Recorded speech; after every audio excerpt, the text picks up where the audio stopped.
सात संगत जी, प्यार से कहना धन निरंकार जी। मानविकता दिवस, ये दिन जो बाबा गुरबचन सिंह जी महाराज की जीवन की जो भी हर पल से सिखलाई मिली, ये रूप आज अगर हम देखें तो उस जनरेशन और आज कितने दासी और दासी से यंगर जनरेशन जो फिज़िकली रूप अगर नहीं भी देख पाए तो भी ये बिल्कुल भी मन से ना सोचे कि हमने फिज़िकली नहीं देखा तो हमको कैसे पता चलेगा ये जीवन कैसा था। क्योंकि ये एक सिर्फ बात वो नहीं कि संगत में भी बाबा गुरबचन सिंह जी की जीवन से मिली शिक्षाओं को दोहराया गया या पब्लिकेशन में अन्य बुक्स में जो उनके जीवन पे आधारित एक जो मैसेज उन्होंने दिया, पर हर एक आज मिशन में जो भी बच्चा ये जो भी सिखलाइयाँ मिली, एक वही संदेश सच का, इंसानियत का, हर किसी ने जहाँ जिया वहीं एक बाबा जी के मुख से भी सिर्फ नहीं, कर्मों द्वारा भी वही संदेश उन्होंने हर पल में जिया कि कैसे मानवता को एक होना है। एक संसार में एक होने की जो बात होती है वो हम अगर पारिवारिक अपने यूनिट से भी देखें कि कुछ सदस्य ही परिवार के और आपसी मनमुटाव इतने कि एक परिवार होते हुए भी एक नहीं, तो पूरे मानव संसार के एक होना, ये जो एक कईयों को तो ये लगेगा कि ये तो कल्पना की बात है, ये तो हो ही नहीं सकता। उस संदेश को सच कर दिखाया कि वाकई ही एक मानवता है तो एक निराकार परमात्मा के ही अंश सब में, कोई ऊंचा नीचा नहीं, कोई मनमुटाव किसी बात से एक अगर है तो उसको कैसे दूर किया जा सकता है, और कोई भी एक अन्य सामाजिक दृष्टि से एक फ़र्क, एक उस तरह रूप में बायस जो है उसको कैसे दूर किया जा सकता है। तो जब इस एक परमात्मा निराकार को जान लिया जाए तो फिर एक ही वो बात कि जब परमात्मा एक, तो परमात्मा सभी के अंदर जो इसकी अंशात्मा सब एक समान, सब सम्माननीय, कोई भेदभाव नहीं, कोई ऊंचा नीचा नहीं। तो ऐसे भावों को जो अक्सर एक दासी बात जो रखना चाहेगी कि बाबा गुरबचन सिंह जी हमेशा एक ज्ञान और कर्म के बैलेंस को बहुत ही इम्पोर्टेंस देते थे कि कैसे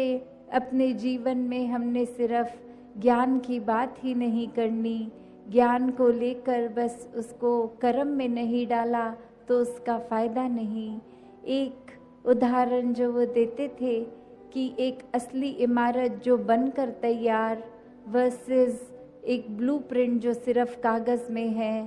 तो कागज़ी वो ब्लूप्रिंट तो सिर्फ एक कला का माध्यम, एक वो ड्राइंग रूप, एक उस तरह फ़ायदा क्या, एक क्या उस घर में बने, एक कागज़ पे बने उस घर की हम छाए में रह सकते हैं, क्या उसमें निवास कर सकते हैं, क्या उसमें एक अपने जीवन को आसान काट सकते हैं। जब तक वो इमारत कागज़ पे है उसका कोई फ़ायदा नहीं, और जब वही इमारत असल रूप एक घर का, मकान का ले लेती है तो हर दिन उसमें एक बहुत ही आराम से जीवन को जिया जा सकता है। तो उसी प्रकार एक ज्ञान रूपी नॉलेज अगर ले ली और जीवन के हर पल में उसको फिज़िकल रूप, ये प्रैक्टिकल रूप नहीं किया, तो फिर वो एक उस तरह उपयोग में नहीं लाने की वजह से वो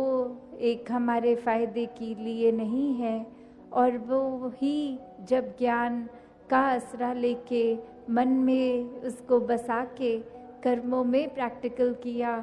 तो उसका फ़ायदा एक जीते जी हम कितना उसका लाभ ले सकते हैं, अपने लिए भी औरों के लिए भी। तो ऐसे जहाँ एक बात आज सोशल मैसेज की भी सबने ही महापुरुषों ने दी स्टेज से कि एक आज भी जो रेलेवेंस है और उस समय जब इतने साल पहले की बात करें तो जहाँ वुमेन एम्पावरमेंट, इक्वालिटी, एक सामाजिक कितने ही और एक रूप जो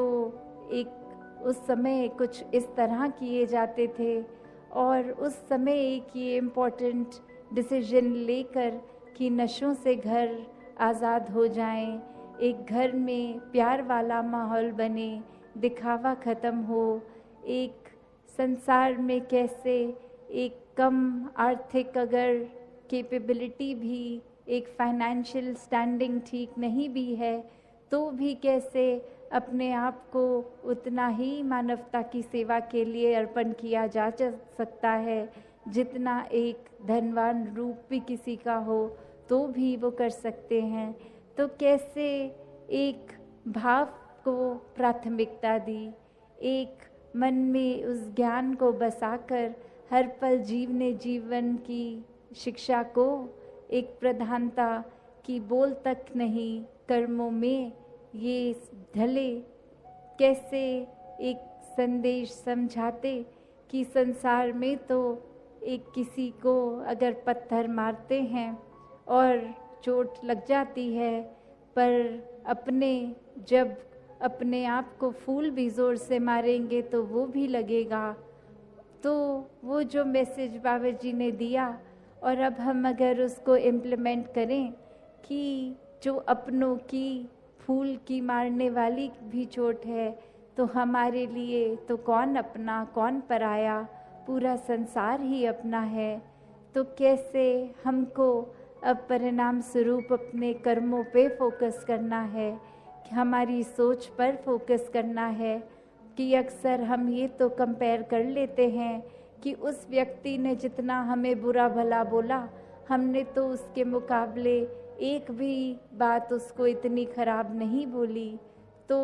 बात तो वही कि दूसरे ने अगर हमें ज़ोर से इतना मारा पत्थर तो हमने उसकी तुलना तो उसको फूल ही मारा। तो बात तो वही, मारा उसने भी, मारा हमने भी। तो एक हमें यहाँ अपने आप को इंट्रोस्पेक्ट करना है, एक अपने अंदर सोचना है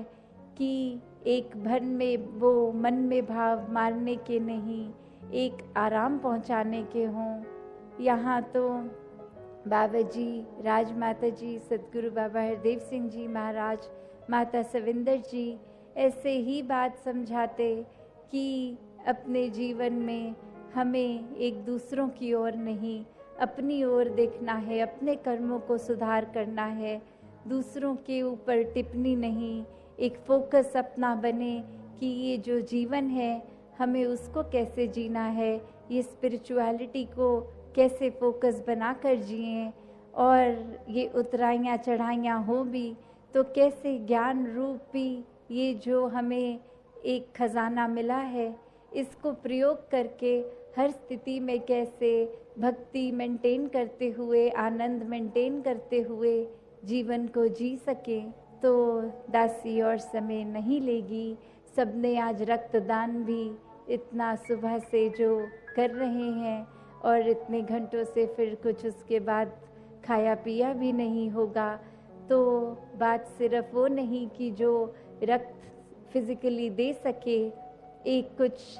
जीवन की एज लिमिट्स भी जो होती हैं, चाहे वो 18 साल से छोटे बच्चे या सीनियर्स की, उनको अगर मेडिकली अलाउड नहीं या फिर एक एज ब्रैकेट होने के बावजूद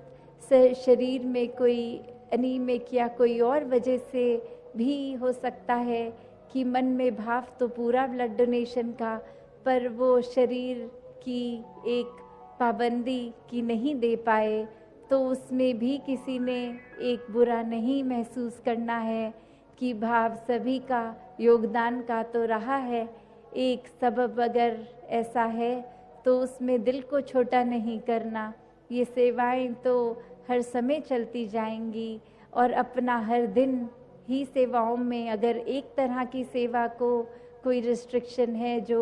एक हेल्थ रीज़न से नहीं कर पाए, तो अन्य दूसरी तरह कंट्रीब्यूट किया जा सकता है। तो इस तरह के भावों से हम सभी ने युक्त होकर अपने जीवन को आगे बढ़ाना है। सत्संगत जी, धन निरंकार।